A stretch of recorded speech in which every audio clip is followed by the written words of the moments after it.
RationalInvestor.com's Daily Brief. The answer to your question is learn the goddamn process, trade your trading plans, don't take too much risk on any one trade, and just let yourself get rich.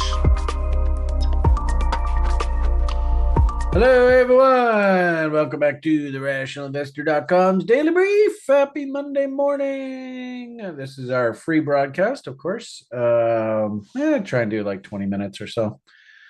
Quick market summary, and then we'll head on over to the after party and see if we can follow up on some of the questions that were posed yesterday that I didn't really want to get too deep in on the public broadcast. Duly noted, somebody had suggested maybe refrain from all the crazy ass rants, Brian, and maybe you might get more viewers. So as you can see in the lower right hand corner, this is what I'm supposed to be concentrating on. First, we want to look at the market breadth, which of course is this page. It looks like it's producing some usable data now, so that's encouraging. Then we want to head on over. Let's see what our little schedule here says. And the problem is the only way that I can see it is if I actually go over on the YouTube page.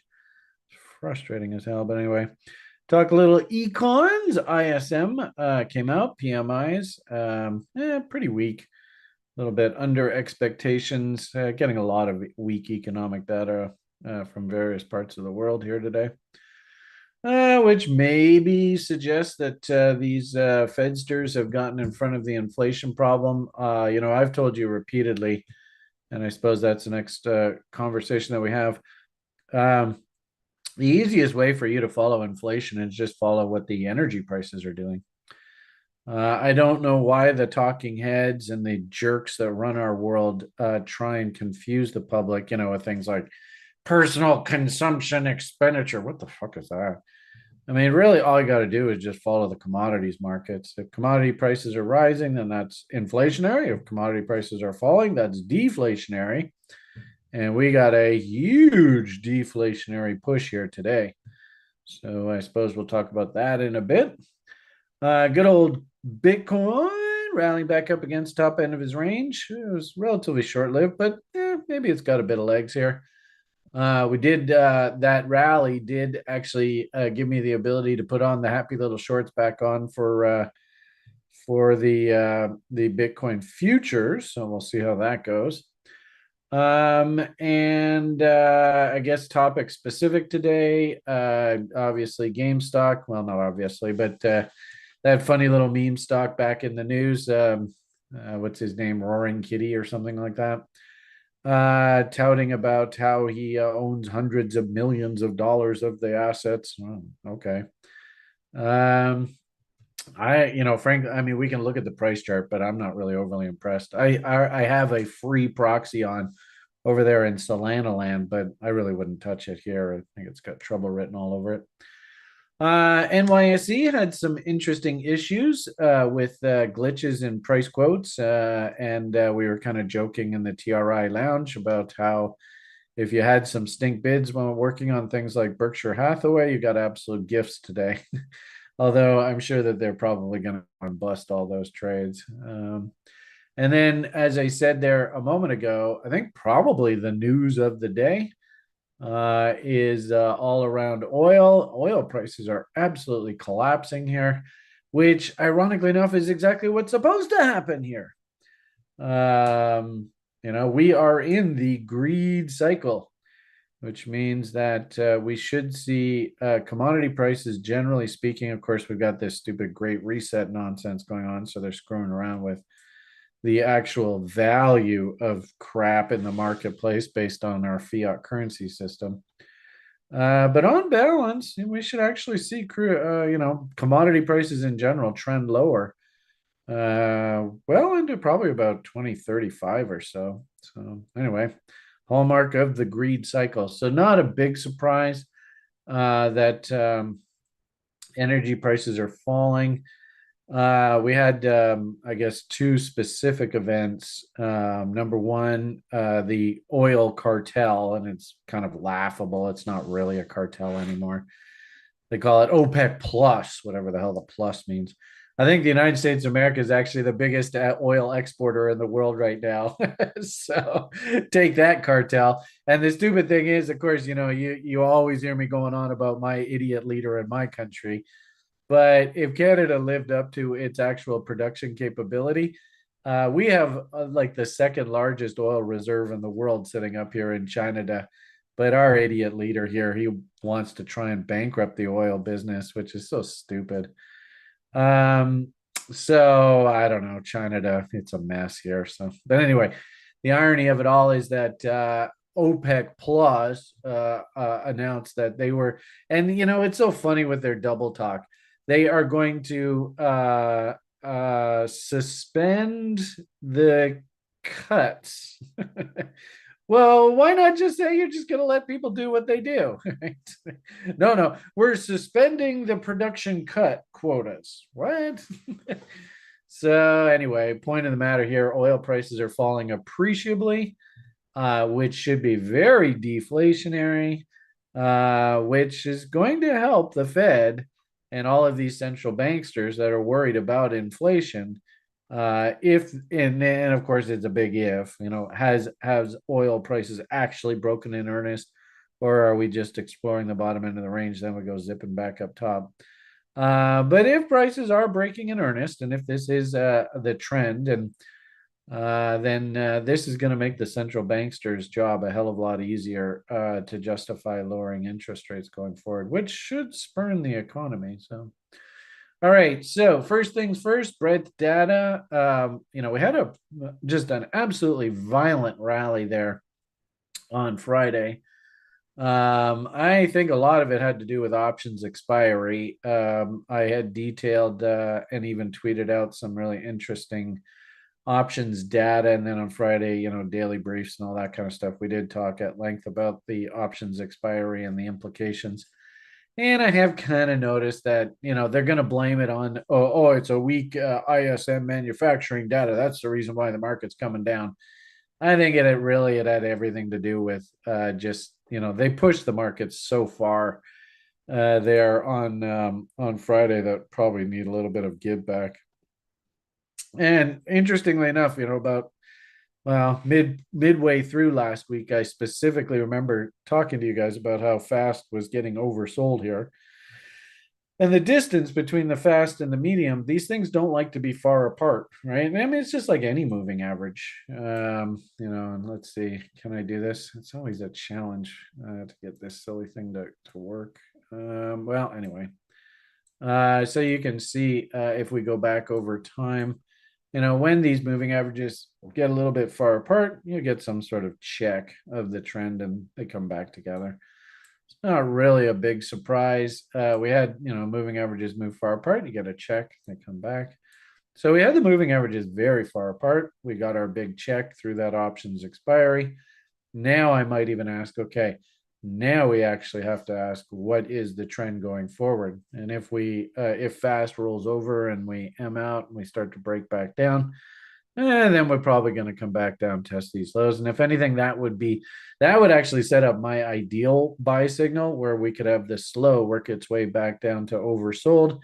And I think I've told you, we had a situation where the short term was oversold, but the medium term really wasn't. If we can get this slow to come all the way down into this oversold zone, then we'll have both of these camps sitting heavily embedded oversold, and that sets up one hell of a buy signal. So fingers crossed, we'll see what happens there. And interestingly enough, all of the backdrop pieces are falling into place for the stock market actually to do fairly well here going forward. And of course, we have talked lots about this. Who's in hair sniffers in charge down in the States, and he would like to keep his job. So priority number one is we got to get this inflation thing to the point where people go, oh, yeah, remember how bad the inflation was?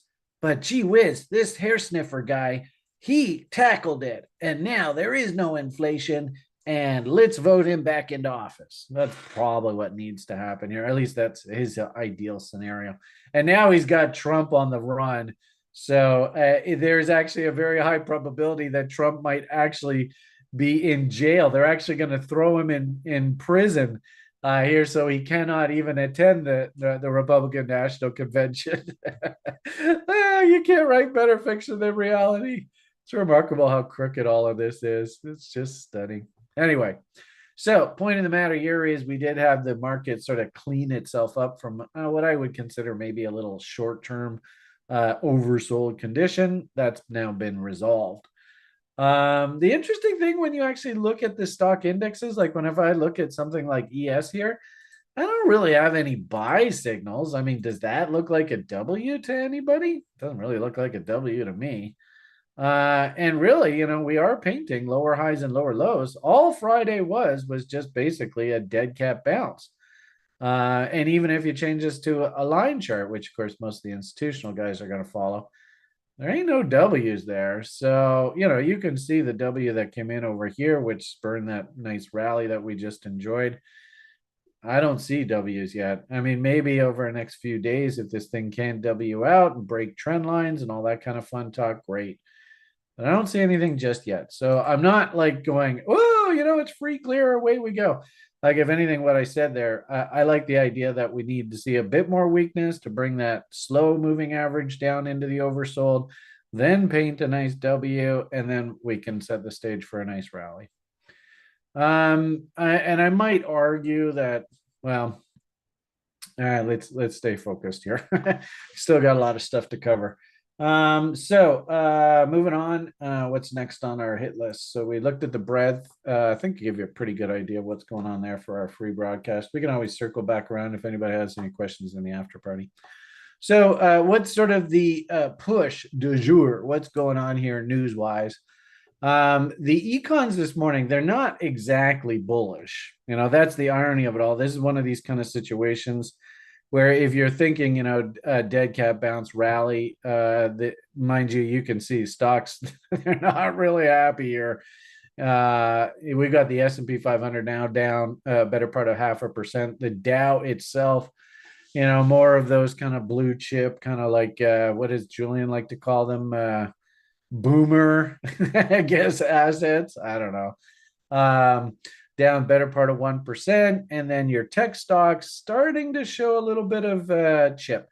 As I said, though, I don't really believe a lot of this rally. I think a lot of this, the Dow was up like 500 points on Friday. And I think it had everything to do with options expiry. And I think I've told you repeatedly how crooked all that is. So is this like real selling pressure? Is it just like, the dead cat bounce out of Friday, fizzled out, and now, they're going to use this. Well, U.S. factory activity is really bad. I mean, I wouldn't consider it really bad. I think probably the term here, edged lower. That's probably the way that I would describe it. It's not like it's fall off the cliff terrible. I think the selling that you're seeing here in the market has more to do with the fact that Friday's bounce was just a little bit weird and maybe a little bit too much. There's a couple of really interesting things that happened macroeconomic wise through the weekend. We had, of course, the OPEC plus meeting. And at their meeting, it was decided, I have a feeling this is entirely political. I wouldn't even be surprised if Biden actually reached out to these people, especially the Saudis, and kind of just said, look, I need to win this election. We need to bring oil prices down. Let's play ball here over the next 6 months. Remember, Biden is a career politician. Number one, how do you tell if he's lying to you? We all know the answer to that.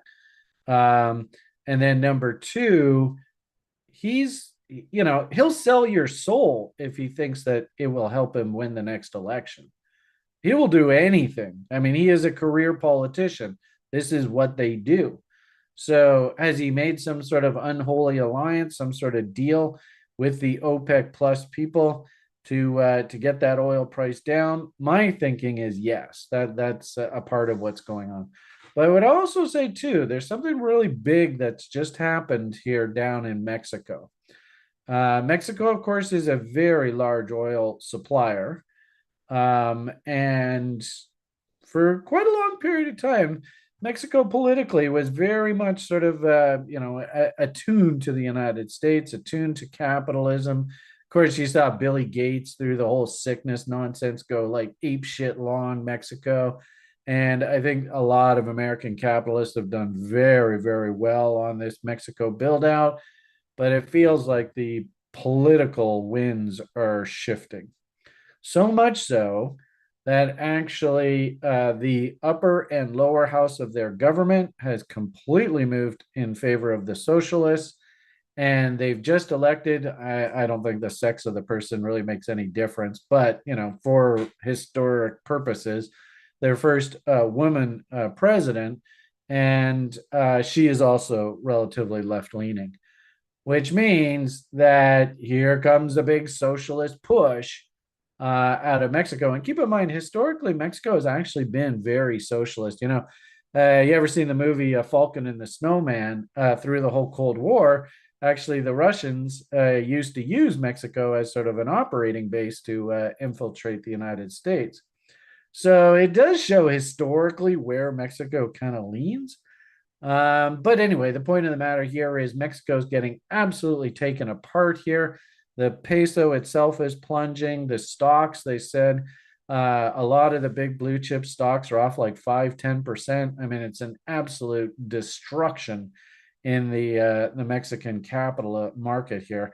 And, one way to fund socialist programs is just pump as much bloody oil as you can and sell it into the American market at these absolutely insanely high prices. And you can fund a hell of a lot of socialism with that.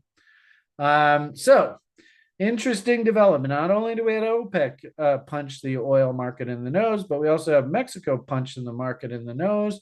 And so as a result, as I had said there earlier, I think the biggest news driver here today is this oil market has absolutely collapsed. And I think this is going to get a lot worse over the coming years. In fact, remember through the sickness, this thing was like negative. Looks like we got a little bit of a dead cat bounce going on. That's encouraging. But so from $74, I mean, the damn market just lost 5%. That's the effect of the Mexican elections, I think. And they went, holy crap, the socialists are going to just flood the market with oil because that's the only money that they're going to be able to get. Anyway, that's here nor there. Point of the matter here is huge destruction in the oil price. As I've said to you guys repeatedly, this is incredibly inflationary sensitive. Energy is always the leading component. This is commodities broker talking to you. This is guy with 35 years financial market experience talking to you, not just talking out my ass here. So the point of the matter is, of course, let's use the market-based proxies. I'm not going to listen to some stupid government bureaucrat. You tell me what letter of the alphabet is coming in on our inflation deflation gauge here. And remember, we even talked about this last week. We were kind of like, uh-oh, SpaghettiOs, look out here. And then all of a sudden with this oil price collapsing, we can even start saying, what do we, if if you're an inflation bull, which I don't think anybody is, but if you're an inflation bull and you see the market smiling at you, what do you better think in this inflation deflation proxy? So that's a good sign. All of us should look at that and go, come on, baby, get your butt down below those lows. And then hopefully, finally, this damn hyperinflation world that we're living in it abates a little bit. So that's a very, very good sign for all of us. But at the same time, too, remember, stocks are actually the ultimate leading indicator in the economy, and stocks are, to a certain degree, inflationary. If stock prices are going up, that's inflationary. So it really shouldn't surprise us to see that actually stocks are a bit weaker here. But who is happy? Obviously, the bond market, right? So the bonds, they are absolutely tickled pink. And my hunch is whatever selling's happening in the stock market, it will probably sort of peter out as people look over at the bonds and go, gee whiz, interest rates sure are coming down hard there. And, maybe the yields on these bonds, like I said, inflation, deflation, you can see the 10-year US Treasury, are these yields going to actually start topping out? And if that's the case, that's good for you and I, Joe Sixpacks in the economy. So we should all be routing for this M to come in and our inflation deflation guide to be Ming out here. If that happens, then ironically enough, that actually sets the stage for a relatively healthy economy. So that's a good sign. Now, the interesting thing about this is if we head on over, I suppose, so we talked about ES, we talked about crude. You know, I did put out a note recently about how silver prices were potentially emming out here. If we do have, and look at these indicators look horrific. So if we do have energy prices topping out, and we know that energy is hugely inflationary, then it would kind of make sense for this silver market to top out. And now I mentioned this in the broiler chicken show yesterday, and I even talked further with the person on the in the lounge this morning. I'm not necessarily a silver bear. Don't get me wrong. I'm not bearish, but I'm not going to buy silver when it's this price here. I want to buy silver when it's down here. And of course, I'm most interested in all my silver stocks and stuff. And in the Afterparty, maybe we'll take a look at a couple of those names.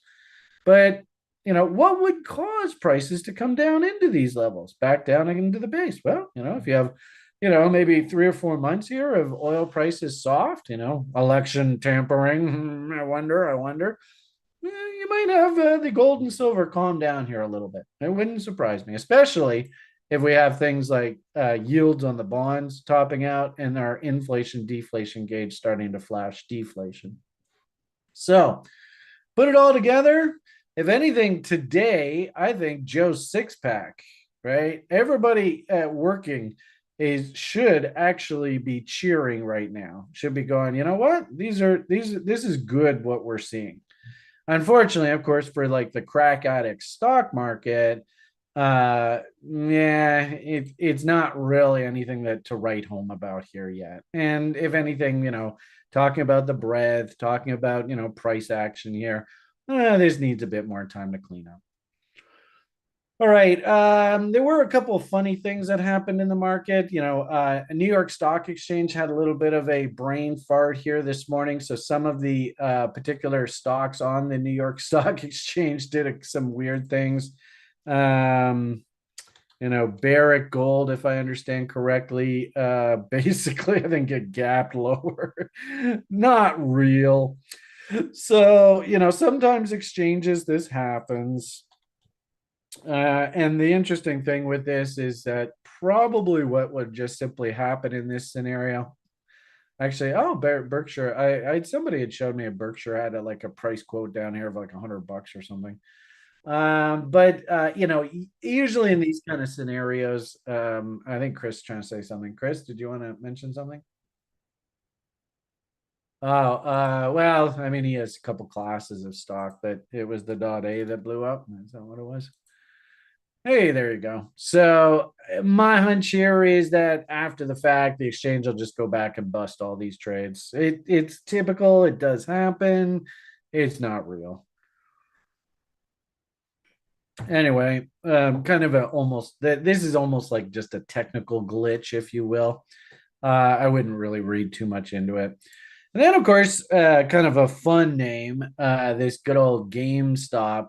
I certainly don't have any reason to be even the slightest bit interested in a name like this right here. Yeah, it's no man's land as far as I'm concerned. Anybody who follows me, does the education program, you all can see this down here. That's where if you wanted to be long, cute little W there, then another sort of momentum W there. It's pretty obvious where you want to be long this thing. Do I have any interest in taking a position on a name that looks like this right here? Absolutely not. No interest whatsoever. I did play this and it was just kind of fun, but I did play this through Solana and the fun little exchange here. And actually, I don't know whether this will show. Actually, it might show on Bird Eye. This was that fun little one that I was showing you guys yesterday.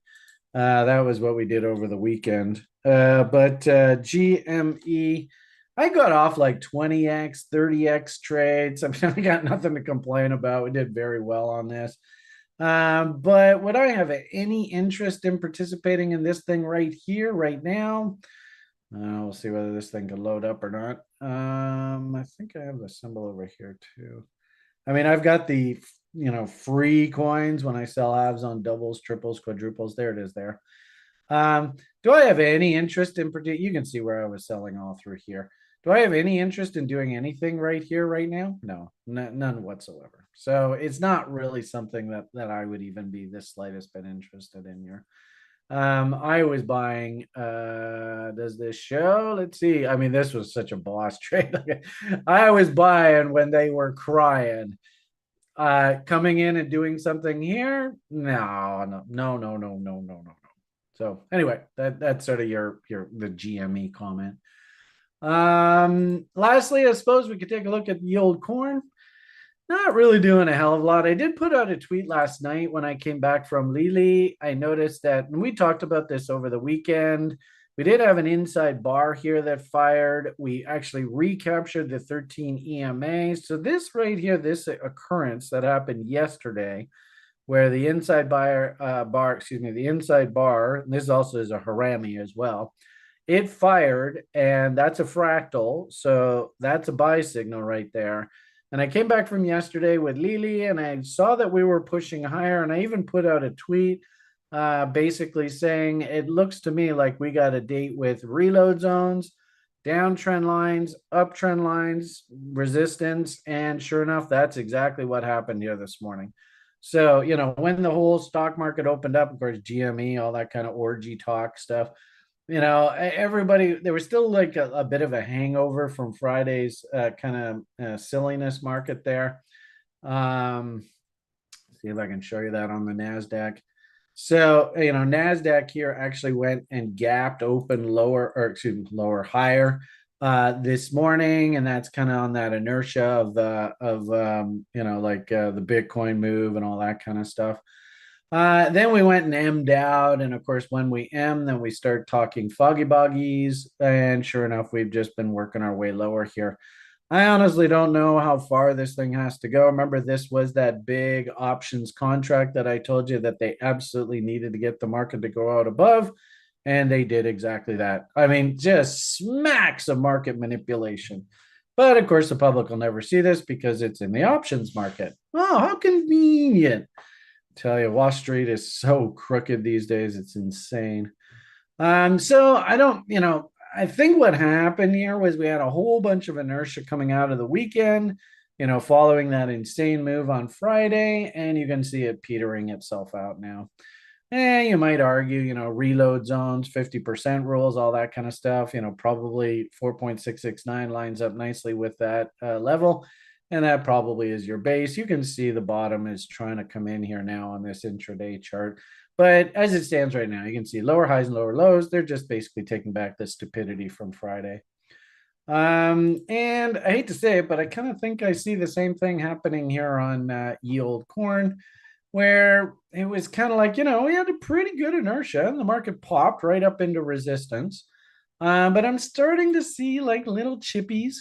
This was the futures, and we have been talking to you, at least I've been talking to you guys about, trying to get my happy little shorts back on. Remember, I had to take the happy little shorts off here because I got chicken shit over there. So I had to wait. They even had a nice gap level. I had to wait. And there we go. Got my fill. So happy little shorts are back on. I've got another trade up top here. If I'm lucky, I can get both of these on, give me a nice averaging here. Or we might just roll over. And, the easiest way for you to identify this is if we go through this low right here, then that will paint a massive empire top. And I think the rally's done. For the time being, we're just banging back and forth here. If we W out, then it means we're probably going to push higher, maybe up into these trend lines. That wouldn't surprise me. And like I said, if of course, if we M out and if we lose this low, then whatever dead cat bounce rally is over. So that's sort of what I'm seeing with the corn here. So we're back on the shorts, happy little shorts working. We'll see what happens. No guarantees from the management. Anything can happen in this game. I will say, to finish off this broadcast, and we'll maybe take a look at this in earnest in the after party. When I look at this matrix that I like to put together, it's just sort of like a little universe of names that I like to follow.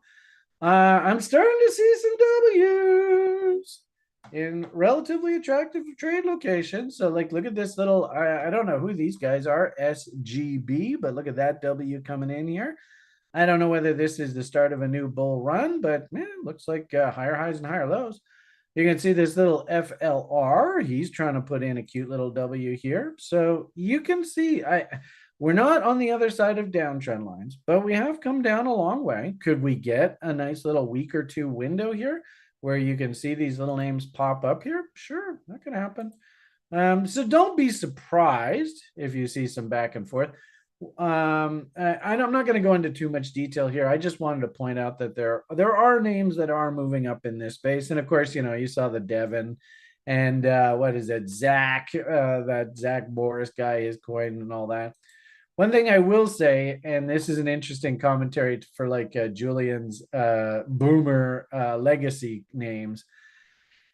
Any exchanges that are threatening to delist names, and we talked about Binance in the day trader room. One of our Russians, he's following waves. It's kind of getting beat up here today. I noticed this OMG, he's kind of getting beat up here today, and that's on some of these. I think it's Binance in particular is delisting some of these names. So it does look to me like some of the legacy names, if you're getting into those listing issues, you might see a bit of weakness there. I'm not seeing huge, like right across the board buying W's, but there are smatterings of bottoms. Like I said, that SGB. I noticed the Binance coin. I'm not quite sure why. It'd be interesting to look at the actual internals, why this Binance coin is moving higher. But you can see it's trying to press up against its highs. We'll see whether it can break out or not. And of course, actually, probably the biggest one that I want to be following here, and I've told you this recently, if this Ethereum goes and M's out, I'm probably going to strap on a short here off a break of this low, and it's at a very dangerous location here. So I'm going to be watching how Ethereum here goes very well. And of course, I already showed you happy little shorts are back on for yield Bitcoin. So I'm sorry that this isn't, oh my God, go and buy everything. You're going to get rich. Just buy it. It's not one of those reports. It feels like it's a little bit of market manipulation on Friday. You know what's something that really odd that I just can't wrap my head around right now? And that is, why is this gapping lower as violently as it is? ProShares Bitcoin Strategy ETF. What the hell's going on here? I mean, Bitcoin's not gapping lower, but if we live in an ETF world and, good old Peter Fink or whatever the fuck that guy's name is, if these ETF guys are pushing this market around, what the hell's going on here? And shouldn't Bitcoin be following this lead? Something doesn't smell right about all this. So I would have loved to have said, yep, this is it. The bull has started. We're all going to get rich. Just go and buy everything and you'll get absolutely stinking rich. But I don't just see it just yet. Sorry, everybody. All right. Anyway, let's pop on over to the after party and have some fun there. It was about a half hour. Hope you guys felt like you got a pretty good summary out of that for the day. Tried to keep the rants and political commentary to a minimum. Slow and steady wins the race. Don't take no win nickels. Remember what your number one job is. All the best. The only thing that bright to you is bye.